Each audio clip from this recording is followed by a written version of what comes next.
Lula! Fora Alexandre de Moraes! Isso aí tem sido mais alto ultimamente que fora Lula, né?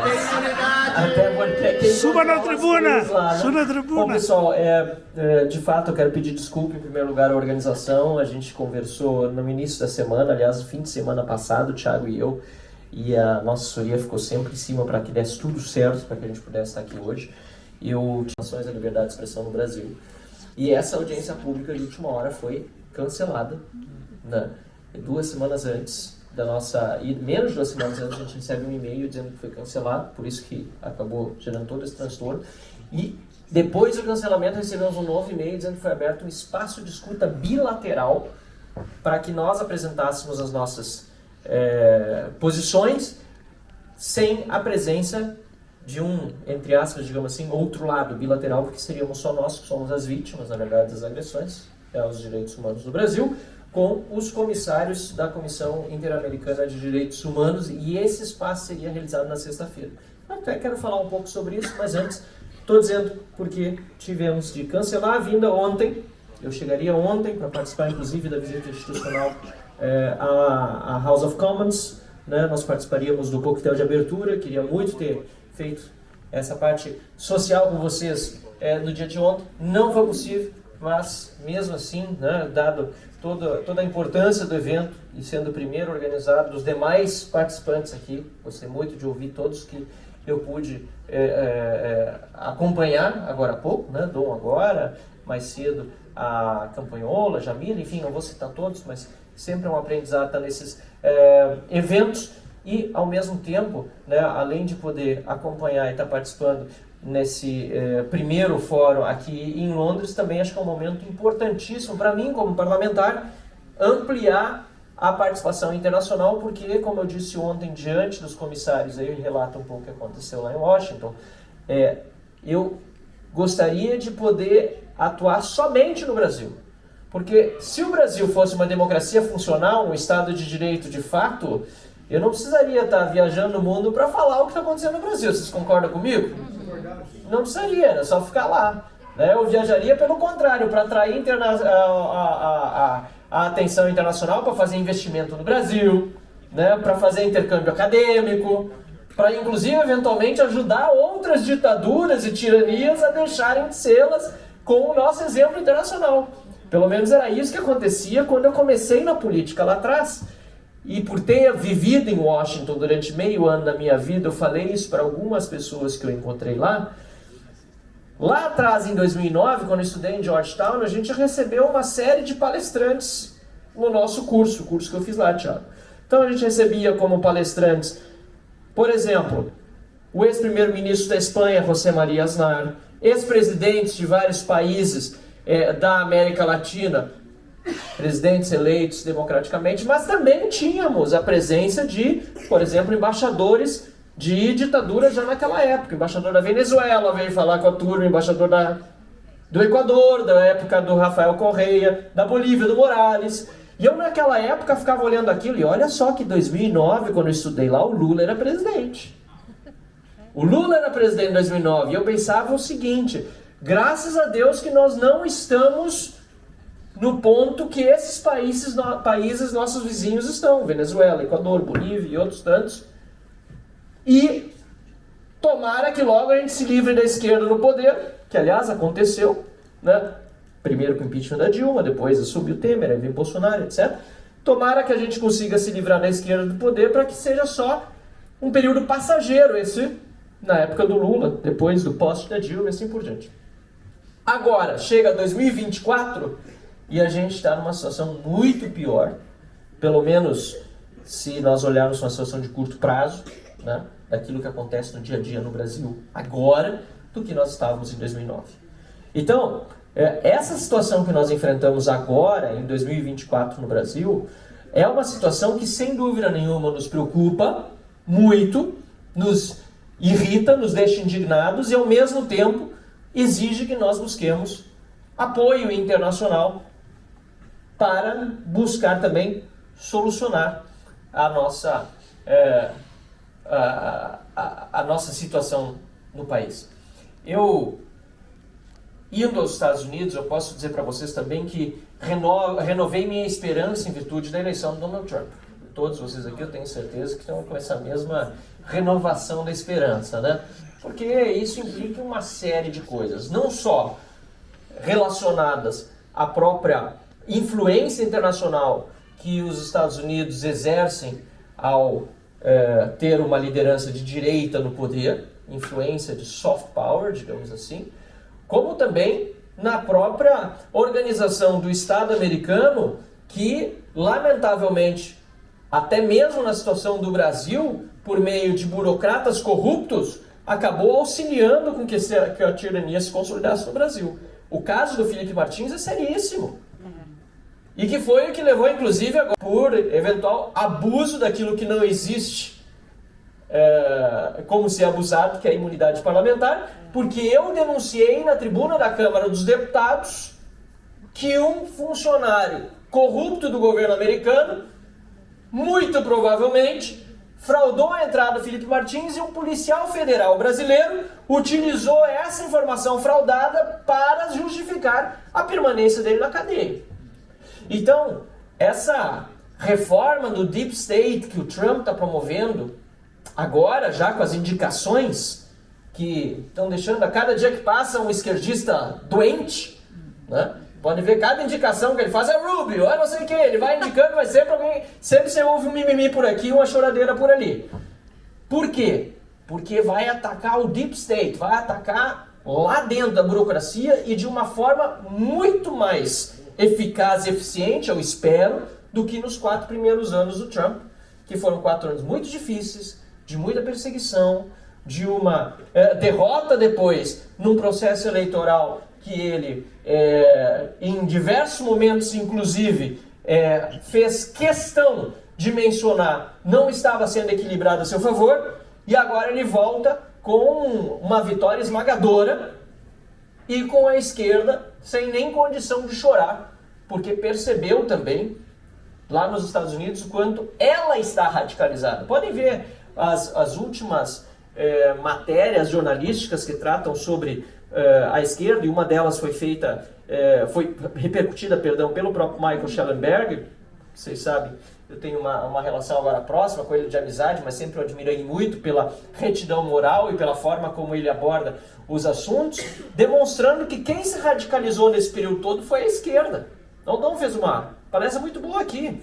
Na verdade, foi a esquerda que começou a vender uma sociedade que não existia, tentar impor uma sociedade que não existe, inclusive para os seus eleitores. E ela erodiu a sua própria base.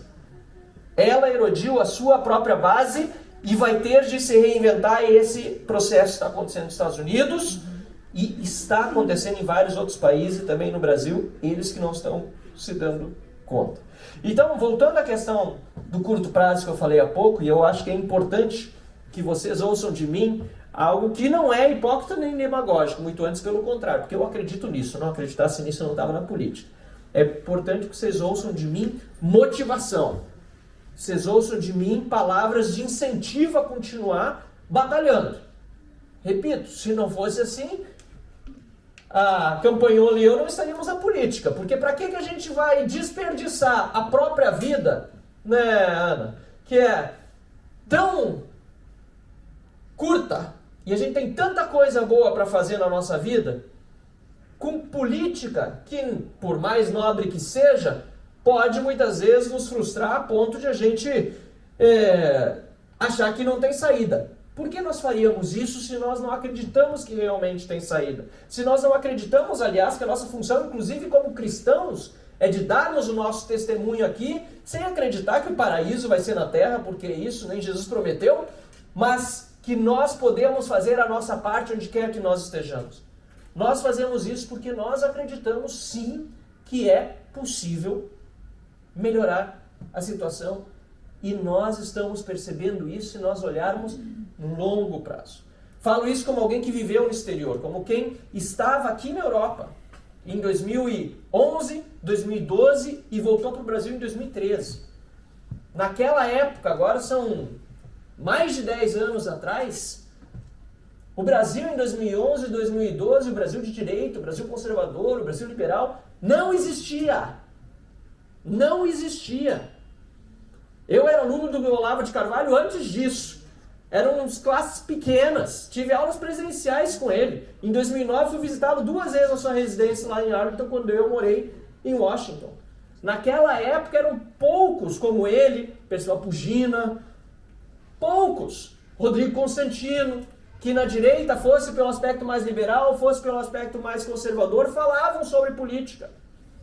Quando eu chego em eventos políticos no Brasil hoje, vejo salas cheias, seja do meu partido, do Novo, seja de outros movimentos independentes de partido político, mas que tem mobilização da sociedade civil por bandeiras que nos unem. Quando eu chego nesses salões e peço para levantar a mão, quem se imaginava num comício político 10 anos atrás, se tem 1 ou 2 mãos levantadas em 100 é muito. É muito. Então a gente, porque a injustiça realmente nos consome. Nós não conseguimos muitas vezes dormir em saber que há pessoas hoje no Brasil sofrendo perseguição a ponto de estarem afastadas de suas famílias, vivendo às vezes até mesmo em outro país ou presas.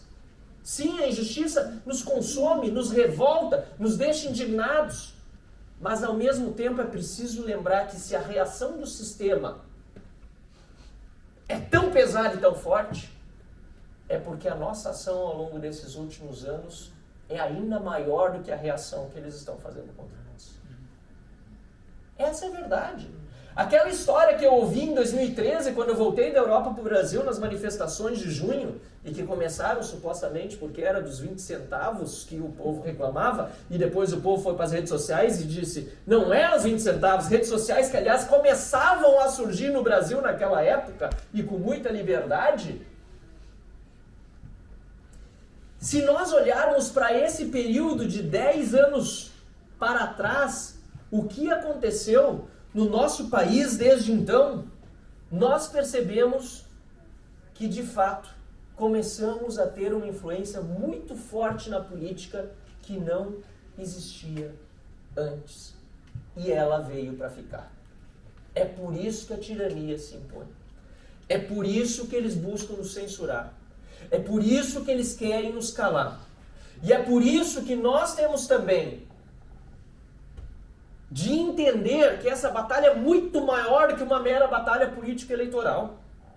Eu que hoje sofro perseguição, e aliás já tinha sido censurado antes, mas pela primeira vez de fato agora investigado, inclusive pela Polícia Federal, e disse eu não vou depor diante de um policial por um crime que eu não cometi, eu não aceito ordens ilegais.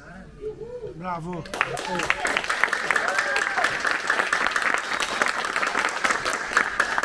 Mas eu que agora estou sofrendo esse tipo de investigação, sou prova viva daquilo que muitos outros estão sofrendo também no nosso país, que não é uma ação judicial dentro do Estado de Direito. As ações políticas que nós vemos muitas vezes também dentro do parlamento são não apenas ações políticas. A Ana falou há pouco sobre isso também na palestra dela, são ações culturais. A nossa batalha é muito maior do que uma batalha política ou política eleitoral. A nossa batalha é cultural, é de longo prazo. E é por isso que eu continuo nesse caminho desde então, desde quando fui eleito vereador pela primeira vez lá. Porque eu sei que esse caminho não se constrói com uma vitória só nas urnas. Ela ajuda. E nem sempre é a vitória que nos ajuda, a derrota muitas vezes nos ajuda e ajuda até mais. Eu concorri 3 vezes a deputado estadual até eu ficar na suplência e assumir como deputado estadual. Tem gente que me vê hoje como deputado federal, com tantos seguidores nas redes, mas não conhece o passado, a correria que a gente fez, todas as vitórias e principalmente as derrotas que a gente teve que enfrentar nesse processo. Não é uma batalha retilínea. A democracia, aliás, não se constrói só ascendendo. São idas, mas também são vindas, voltas. E nós precisamos entender qual é o nosso papel nessa batalha de médio e principalmente longo prazo. E é por isso que, olhando para trás e vendo o que aconteceu nesses últimos 10 anos, nesses últimos 11 anos até, eu diria, desde que eu voltei da Europa, onde eu morava, onde eu tinha uma tranquilidade, uma vida, aliás, de empreendedor, tranquila não era, mas pelo menos comparado com a vida do empreendedor brasileiro é muito diferente. Quando eu começava justamente a encontrar uma atividade profissional como consultor, que era trabalhando com empresas holandesas que queriam investir no Brasil e vice-versa, e decidi, apesar daquilo tudo, que era momento de retornar para o Brasil e batalhar para o país em que eu sempre vivi, em que estão meus amigos, em que estão meus familiares. Afinal, e virou slogan de campanha, mas mais do que isso, uma missão de vida, buscar não viver em outro país, mas viver em outro Brasil. Vocês já devem ter me ouvido falar isso. Construir esse outro Brasil é responsabilidade minha e responsabilidade de cada um de vocês que estão aqui. Mesmo aqueles que hoje vivem no exterior. E eu fico muito tocado, como o Rodrigo estava dizendo antes, quando foi me buscar no aeroporto, e a gente veio conversando, o quanto ele sente aquilo que acontece no Brasil todos os dias, o quanto vocês, com os familiares, os amigos sentem, e o quanto vocês querem mais pelo Brasil. E o quanto nós, de fato, já estamos fazendo mais pelo Brasil nesse processo todo. Então eu fico muito orgulhoso deste evento. Eu fico muito contente de poder estar aqui com vocês. É esforço. Muito mais esforço vocês estão fazendo para poder começar um trabalho desse. Parabéns, Thiago. Parabéns. Parabéns. E assim eu quero lembrar que enquanto nós estamos lá na Câmara dos Deputados, e muitas vezes, tanto deputados, e aliás não vou deixar de lembrar os senadores, estamos batalhando lá e gritando e falando, e muitas pessoas dizem, mas não acontece nada, vocês estão só falando, o que vocês estão de fato fazendo? E quantas vezes a gente recebe comentários desses nas nossas redes? Eu digo, gente, hoje no Brasil a coisa mais importante que nós podemos fazer é falar. Porque quando querem nos censurar e nós nos calamos, é porque eles estão vencendo. Nós não podemos parar de falar. A história mundial é conhecida do que pelos projetos de leis aprovados. Nós estamos em Londres, terra de Winston Churchill. Ele é conhecido pelo quê? Pelos discursos, pela oratória, pela forma veemente com que ele defendeu o seu país. E é o maior vitorioso na história da Segunda Guerra Mundial, não tem a menor dúvida. Mesmo que os Estados Unidos fosse a maior potência, quem é o líder mais lembrado? Winston Churchill.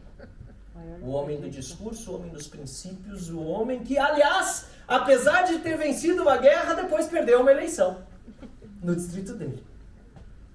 Democracia é feita de vitórias e de derrotas. Mas o que importa mesmo é a direção em que nós estamos caminhando. E eu tenho essa profunda convicção de que o Brasil e o mundo está tomando a direção correta, principalmente com o aprendizado das derrotas. Os Estados Unidos é o grande exemplo atual disso. O Brasil também. E nós temos que fazer as nossas meias-culpas, eu não tenho dúvida disso. Nós temos uma oportunidade hoje, eu vi também vários aqui falando sobre a divisão da direita, sobre o que aconteceu no último processo eleitoral, sobre como muita gente tinha picuinha para discutir para cá e para lá. Vale a pena discutir picuinha nesse momento em que o inimigo é muito maior? É por isso que nós estamos conseguindo também enfrentar essa situação com muito mais força. Nós estamos muito mais unidos, sabendo que temos diferenças. E obviamente temos, porque se achássemos que todos éramos iguais, éramos comunistas. Certo? Gente, nós vivemos um momento muito especial no Brasil, apesar de tudo que está acontecendo. É por isso que eu mantenho minha cabeça erguida, é por isso que eu mantenho a minha forma aguerrida de ser e não vou abrir mão de defender os meus princípios. Não vou abrir mão de defender a minha família, os meus amigos. E, inclusive, não vou abrir mão de defender o direito dos meus adversários se manifestarem. Mesmo que eles tentem me calar, todos têm o direito a se manifestar, porque é no embate de ideias de palavras que nós podemos mostrar superioridade. E sabe por que nós sabemos disso? Porque justamente quando eles tentam censurar, eles demonstram que as ideias deles são inferiores. Porque se fossem superiores, eles nos venciam nos debates e nos argumentos. Como eles não têm a condição de vencer a argumentação, aliás, como a hipocrisia dos seus atos falam muito mais alto do que a gritaria das suas palavras, eles precisam se esconder sob o autoritarismo, pela força nos censurar. Eu prefiro a liberdade de expressão. Para conhecer um idiota pela imbecilidade que ele fala, e saber que ele é uma pessoa que potencialmente, inclusive, pode vir a me atacar, do que buscar calar um potencial, repito, criminoso, que sorrateiramente pode querer me eliminar. Vamos continuar acreditando no nosso país. Vamos continuar acreditando nas nossas ideias. Vamos continuar defendendo elas. Vamos nos organizar. Eu acho que tem uma coisa que realmente nós precisamos fazer melhor, que é nos organizar. Esse é o primeiro fórum. Tem coisa aqui que você sabe que foi muito bem. Tem coisa que você sabe que vai ter que melhorar para o próximo. Certo? Agora nós estamos nessa, fazendo essa linha do tempo há 10 anos. A esquerda está quantas décadas para chegar onde chegou, e ainda assim com a Dilma ter sofrido aquele processo de impeachment, e agora com Lula ele fazendo tudo isso de uma forma absolutamente rápida e rasteira, todos os dias, com notícia ruim, todo dia não é 6-1, é 7-1 todos os dias, tá? Por que ele está fazendo desse jeito? Porque ele sabe que ele está correndo contra o tempo.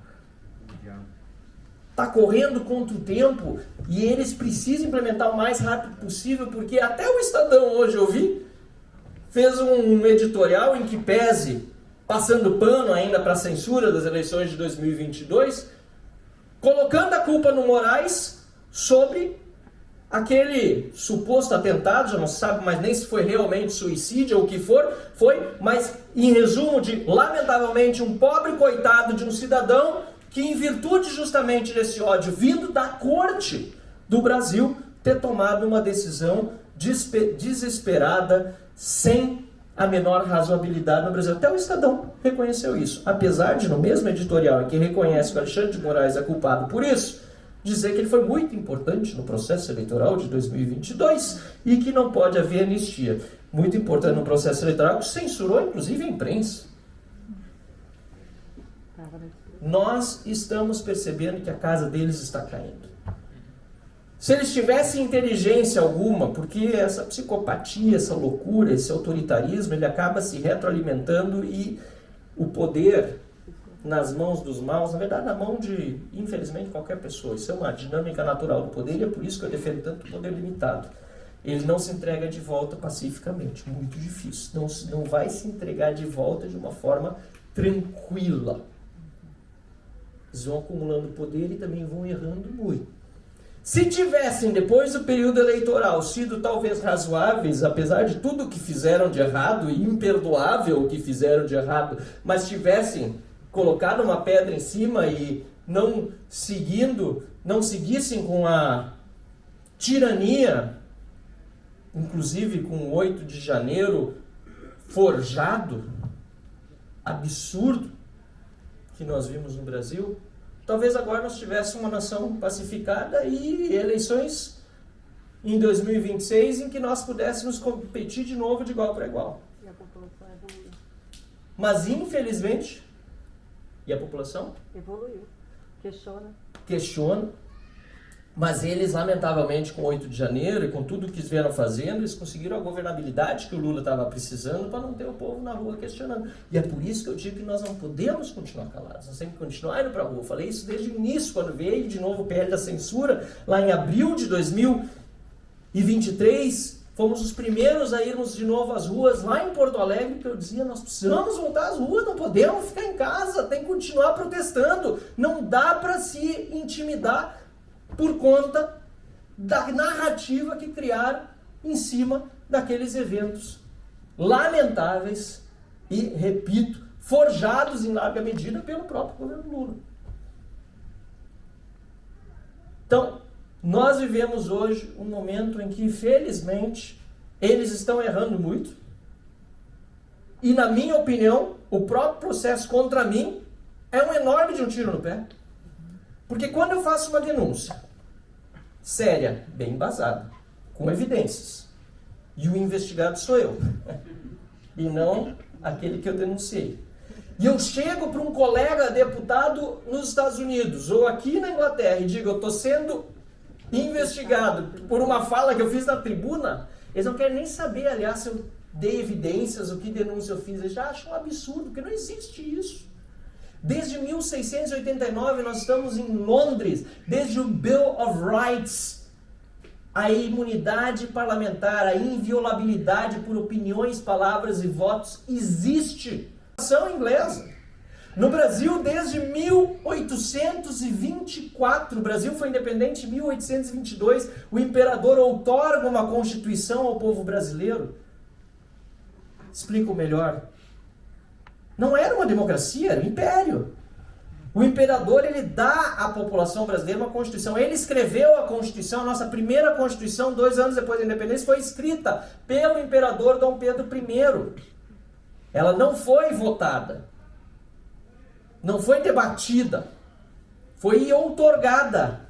E nesta constituição outorgada, dada por um imperador, dada por um, entre aspas, talvez, ditador, está prevista a imunidade de deputados e de senadores para opiniões, palavras e votos no parlamento brasileiro.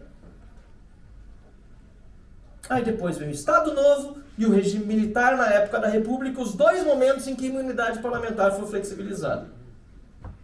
E agora, Flávio Dino, 2024. 200 anos depois... 200 anos depois de outorgada graciosamente ao povo brasileiro, a imunidade parlamentar é violentada por um ministro da Suprema Corte, onde se deveria buscar justiça, não política, muito menos tirania. O ministro do Supremo Tribunal Federal, aliás, cujo passado é comunista, membro do partido por muitos anos, depois socialista, e o próprio Lula, que o indicou para a corte, diz, para celebrar sua vitória, claro, depois da sabatina, depois que os senadores já votaram, que era uma alegria pela primeira vez na história termos um ministro do STF comunista. O mesmo ministro, Daniel, que abre o inquérito contra mim, é o ministro que colocou na Polícia Federal, ministro da Suprema Corte, quando o ministro da Justiça de Lula, o diretor da polícia, cujo chefe de gabinete, abriu a notícia de fato contra mim pela minha fala na tribuna. Ou seja, vocês entenderam o que eu estou dizendo? O cara é ministro do Supremo Tribunal Federal, mas antes ele foi ministro da Justiça, ele botou um chefe de polícia na diretoria geral, e o chefe de gabinete desse cara que ele botou lá na diretoria geral foi o cara que abriu notícia de fato contra mim, que passou por 9 policiais federais, 5 agentes da Polícia Federal, até que o Fábio Schor, esse que eu denunciei de ter encaminhado ao Supremo Tribunal Federal a representação contra mim para ser julgada, aliás, primeiro para o inquérito ser aberto, não sabe nem como foi parar na mão do Flávio Dino, que até agora não está claro, para que o Flávio Dino, que indicou aquele que era o chefe do chefe, me julgasse depois. Faz sentido? Em algum Estado de Direito isso aí faz sentido? Por isso que nós temos que continuar denunciando, por isso que nós temos que continuar falando. E por isso que nós temos que continuar participando. Eu falava com o Leandro antes, aliás, parabéns pelo espaço. Parabéns. Salve os palmas para você, isso é uma maravilha. Quanto nós temos que avançar para novos públicos? Ah, o Leandro, todo mundo conhecia aí. Logo depois que aconteceu essa perseguição que eu tornei pública, eu fui dar uma palestra para um ambiente empresarial. Lá em São Paulo. E vendo aquele ambiente empresarial, eu identifiquei muitos ali que são pessoas trabalhadoras, são pessoas que querem sim o melhor para o seu país, mas que não têm ainda a percepção exata do que significa apoiar, por exemplo, candidatos de esquerda. Tem muita gente lá no Brasil que é empresário, que dá um duro trabalhando, reclama do imposto que paga, mas na época das eleições faz doação para um candidato de esquerda. Faz campanha, às vezes, para um candidato de esquerda que consegue enganá-lo. Não estou botando a culpa no empresário. Muitas vezes ele simplesmente não teve tempo suficiente, ou talvez não teve uma pessoa que orientasse adequadamente para entender quem é aquele candidato. E por que aquele candidato, na verdade, quando financiado por ele, ou pior ainda, eleito por ele, com o seu voto de seus familiares, vai agir contra ele na Câmara dos Deputados. A esquerda destrói riqueza. A esquerda não é a favor da produção de riqueza. A esquerda é a favor de dividir o que tem. E eu não sou contra a caridade, muito antes, pelo contrário. Aliás, eu faço também, cada um de nós precisa fazer no limite das suas possibilidades, porque nós temos um dever também de caridade com o nosso próximo.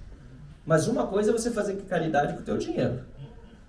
Outra coisa é você explorar aquele que trabalha para tirar dele e fazer caridade com o outro, ainda mais para você depois obter um ganho político com isso. Que é isso que a esquerda faz. Então nós precisamos levar mais a nossa forma de ver o mundo também para quem empreende, para quem trabalha. Nós precisamos furar as nossas bolhas. É importante evento como esse, não tenho a menor dúvida. Mas nós precisamos educar melhor a população, de forma geral, não só brasileira, que a gente está num evento internacional. Precisamos educar melhor a população sobre o malefício da mentalidade esquerdista. Inclusive, às vezes, educar os próprios políticos de esquerda. Porque não é todo mundo mal intencionado, não. Isso você conhece? Ex-direitista é quase impossível. Mas ex-esquerdista eu conheço vários que passaram a pensar, evoluíram, até gente que votou no Lula, na Dilma. Aliás, não é à toa que depois houve votações maiores para candidatos de direita. Por quê? Porque teve gente que se enganou e percebeu depois que deveria ter votado melhor e mudou de opinião.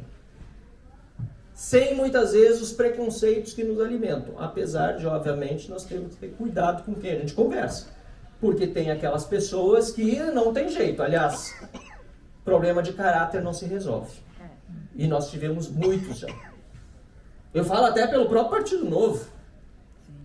Eu seria demasiado dizer que tenho orgulho, porque não tenho. Porque eu tinha uma admiração quando entrei no Partido Novo, até porque me convidou para entrar no partido naquela época, o João Amoedo. Não tenho orgulho. Mas que pelo menos eu posso dizer para todos que eu assinei o pedido de expulsão dele e que ele saiu depois que a gente assinou o pedido de expulsão. Sim, isso eu posso dizer. Porque é um absurdo, a gente vê muitas vezes como tem pessoas que se utilizam de plataformas, inclusive que ele mesmo criou, e que é uma plataforma fantástica. O Novo tem se destacado, inclusive, sem demérito de outros partidos, mas nós temos sido na Câmara dos Deputados, no Senado da República, o partido que mais, também porque somos pequenos, está mais difícil competir, os outros competirem com a gente, porque realmente tem muita dissidência interna. Mas o Novo tem sido o partido que mais tem votado a favor de pautas conservadoras e de oposição ao Lula. Então, nós precisamos, inclusive, defender isso como projeto, mas isso está acima de eventuais pessoas que se desviam ao longo do caminho, e é para isso que instituições precisam existir com regras claras para poder haver controle interno, como aconteceu quando a gente precisou fazer ou tomar uma atitude como essa relacionada ao então fundador João Amoedo. Pessoal, era para terminar às 5 horas o evento, estou com o horário do Brasil aqui, nem sei. Bom, no horário do Brasil, o horário do Brasil são 4h25, eu tenho 35 minutos ainda. Mas eu vou começar agora, me dá uma água aqui, obrigado. Eu vou terminar. Que nós pudéssemos ter, com vistas a 2026, um planejamento estratégico muito bem definido pela direita brasileira como um todo. E esse planejamento estratégico precisa incluir, obviamente, não apenas a política eleitoral, mas a batalha cultural. Aqui vocês estão fazendo a parte de vocês, nós estamos fazendo a nossa parte no Brasil. E em cada país que a gente for, a gente vai continuar fazendo essa batalha cultural em todas as áreas em que a esquerda hoje está dominando e que precisa ser vencido. Inclusive tem entrado nas igrejas. Muito preocupante. Precisamos fazer a batalha cultural. Agora eu estou na arena política. E na arena política nós não podemos abrir mão de alguns objetivos fundamentais. Precisamos ampliar as nossas bancadas estaduais. A Ana Carolina sabe a diferença que faz ser deputado estadual na Assembleia Legislativa. Eu fui muitas vezes um único deputado, aliás, 2015 a 2018, você sabe, fui deputado estadual, falei há pouco, consegui depois de 3 tentativas, muitas vezes ficava sozinho no painel. Hoje tem uma direita bem proliferada e precisa aumentar. Precisamos ter mais deputados estaduais nos estados. Deputados federais. A gente olha para a oposição e muitas vezes se frustra. Porque teve muita gente que se elegeu com Bolsonaro, teve muita gente que se disse que era de direita e hoje... Mas a gente precisa lembrar que teve uma época que a direita era o PSDB. Estou errado? De 513 deputados, nós temos na oposição de 120 a 130. Tem votação que eu gostaria que a oposição votasse diferente. Sou o primeiro vice-líder e reconheço. Tem. Mas a maioria das votações que a gente precisa realmente, a gente consegue pelo menos os nossos 120 a 130 votos. Coisa que não tinha, que é 25%. Alguém está falando comigo? Não. Vamos lá, tá. Você que veio até para ler. Então nós precisamos aumentar o número de deputados federais e a gente tem aumentado consistentemente. 1/4 dos deputados federais hoje são de direita. Até para não ficar na mão do Centrão, que é quem manda no Brasil. Na verdade, é muito tempo. Precisamos ser mais governadores de direita. Senadores. Governadores de direita fazem a diferença. Ou pelo menos, ou seja, aqueles de esquerda, porque estado onde está a esquerda, o que é a primeira coisa que a população sente que aumenta? Além do imposto. Que não serve para resolver a segunda coisa, então. Insegurança. Olha os estados do Nordeste, a Bahia, então, governado, vai o estado mais inseguro do Brasil. Inseguro. Aliás, aqui também tá com problema, né? Mas, apesar do problema daqui, eu lembro que quando eu morava na Holanda, na Dinamarca, e também nos Estados Unidos, a grande diferença que eu vi em relação ao Brasil, e principalmente aos lugares governados pela esquerda, assim, essa radical, marxista, era a possibilidade de caminhar de noite na rua tranquilo. Quem mora no exterior sabe que essa é a grande diferença. Ele pode reclamar, pode, tá ruim, tá, mas nem se compara com caminhar na rua de Salvador à noite, pelo amor de Deus. Fortaleza. Porto Alegre, eu fui assaltado quantas vezes? Governadores. Presidente da República. Vamos ter que trabalhar, gente. Vamos ter que trabalhar. Bolsonaro está inelegível, tá, mas se não estiver inelegível, tem que trabalhar contra essa injustiça, tem que todo o direito estar junto com ele. Presidente das casas. E se não tiver ele, todo mundo da direita tem que estar junto com algum candidato que represente. Eu, obviamente, sou do Novo, eu digo sempre, o nosso candidato do Novo, que está à disposição, tem dito, é o Romeu Zema, de Minas Gerais, fazendo excelente governo, foi reeleito, excelente lá, no segundo mandato. Mas ele mesmo, humilde para dizer, ele disse, eu não preciso ser candidato nem vice, mas estou junto para apoiar uma chapa de direita, nós temos que vencer a eleição para a presidência. E aí, a cereja do bolo, porque não adianta você ter os deputados federais, você ter o presidente da República, se você tem uma corte que está fazendo e abusando do seu poder como está hoje no Brasil, Senado. Sem controle. E aí nós temos hoje 31 senadores da República no Brasil, que são de oposição, dos 81. Nós precisamos ter, não é difícil fazer matemática, 42 para ter a maioria do Senado da República. E não consegue. Faltam 9. Na próxima eleição vão se renovar 2/3 do Senado da República. 54 senadores vão ser ou trocados, ou se forem bons, Deus queira, sejam reeleitos. Mas não tem tanto bom naquela safra, não. Não tem nada. A começar pelo presidente do Senado, Rodrigo Pacheco. Estado que não tem nenhum senador de direita tem que eleger 2, estado que tem 1 tem que eleger 2, estado que tem 2 tem que eleger 2. Não tem outro cálculo, não dá para ficar fazendo cálculo político, na minha opinião. Tem gente dizendo, por exemplo, lá no Rio Grande do Sul, nós temos 2 candidatos, nós temos 2 senadores, Luiz Carlos Reins, em quem eu votei, do PP do Rio Grande do Sul, de direita, fazendo um excelente trabalho no Senado. Se for a reeleição, vai ser ótimo candidato. Mas nós temos outro, que é o Paulo Paim. Tá uma vida lá. PT. Vamos te colocar Esquerda. no Um caco. Então, aí tem gente que diz, aliás, que diz que defende os direitos humanos, nunca falou uma coisa dos perseguidos do 8 de janeiro, dos abusos contra aqueles que hoje são perseguidos políticos no Brasil na direita. Direitos humanos para eles só existe para quem é de esquerda. Aí disse, não, mas não adianta, porque essa vaga dele, alguém disse que está anos lá, acho que vai fechar 32 anos, porque sempre vai ter um de esquerda e sempre vai ter um de direita no Rio Grande do Sul. Negativo. Tem que trabalhar para ter 2 de direita no Rio Grande do Sul. Verdade. Tem que trabalhar. E aí, eu já disse, eu sou pré-candidato. Bravo! Bravo! Mas não tenho a vaidade de ser o único candidato. Não, quero estar do lado de outro de direita, se é o Heinz, se é um outro candidato da direita, ou se vierem mais 2 ou 3 juntos pra gente ir com força eleger 2, eu tô na briga. Nós temos que brigar pra botar 2 de direita. É no Rio Grande do Sul, é em Santa Catarina, Ana, é no Brasil todo, porque se não mudarmos o Senado da República e não tivermos 42 senadores, nós não vamos mudar o Brasil na direção do Brasil. Quando se trata de política eleitoral.